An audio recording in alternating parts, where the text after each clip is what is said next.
Navsanket news, अचूक आणि निर्भीड बातमीचा नवसंकेत। राष्ट्रीय बाल स्वास्थ्य कार्यक्रम मोहीम 2.0 अंतर्गत 0 ते 18 वर्ष वयातील मुलामुलींची सर्वांगीण विनामूल्य आरोग्य तपासणी होणार। निरोगी बालपण हे सुरक्षित भविष्य निर्माण करेल, जिल्हा शल्यचिकित्सक डॉक्टर सुप्रिया देशमुख यांचं प्रतिपादन।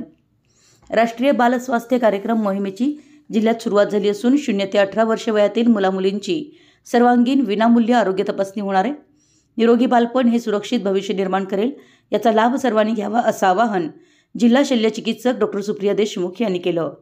बाल कल्याण संकुल इथं जिल्हास्तरीय राष्ट्रीय बाल स्वास्थ्य कार्यक्रम मोहिमेचं उद्घाटन दीपप्रज्वलनानं झालं।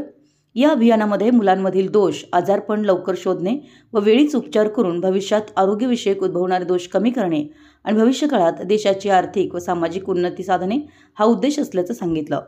सार्वजनिक आरोग्य विभागाच्या वतीनं राष्ट्रीय बाल स्वास्थ्य अंतर्गत राज्यातील 0 ते 18 वर्षे वयातील बालकांची होणार सर्वांगीण तपासणी या उपक्रमांतर्गत उपमुख्यमंत्री अजित पवार यांच्या हस्ते व सार्वजनिक आरोग्य मंत्री प्रकाश आंबेडकर यांच्या उपस्थितीत राज्यस्तरीय मोहिमेचं उद्घाटन कार्यक्रमाचे पुणे येथून थेट प्रक्षेपण दूरदृश्य प्रणालीद्वारे उपस्थितांना दाखवण्यात आलं।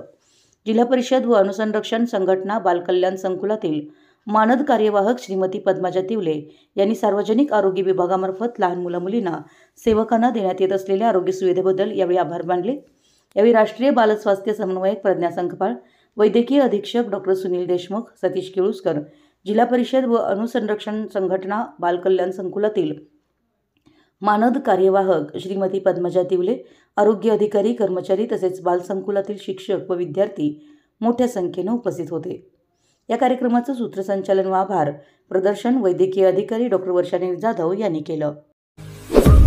आपल्या परिसरातील महत्त्वाच्या बातम्या पाहण्यासाठी आमच्या नवसंकेत न्यूज चॅनलला YouTube वर सबस्क्राइब करा आणि बेल आयकॉन प्रेस करा।